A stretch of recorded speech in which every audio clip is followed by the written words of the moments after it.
እኔን ምስጢር ታውጣ እገላታለሁ። ኦኬን እገላታለሁ። ሜላት እኔን እንገላት ቅድስት ስራ ልሰጥሽ ነው። ቶሎ ነይ፣ ግቢ እየጠበቁሽ ነው። እሺ መጣ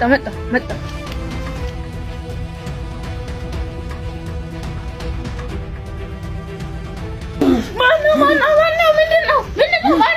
እንቺን ምስጢር ታውጫለሽ? ምንድነው? ምን አደረኩ? ምንድነው? ቀጥ ብለሽ ለማርቆስና ለሜላት ደውለሽ ካልነገርሽ እገልሻለሁ። ሄሎ ማርቆስ፣ እባካችሁ ድረሱልኝ። ኮክ ይዛለች። መጣው አስመይ አድራሻው የኔ ግብ ነው። ጋርድ ይዛችሁ መጣላው ካላችሁ ቅድስትን እገላታለሁ። ቅድስት መጣው። ሜላትና ማርቆስ መጣሉ።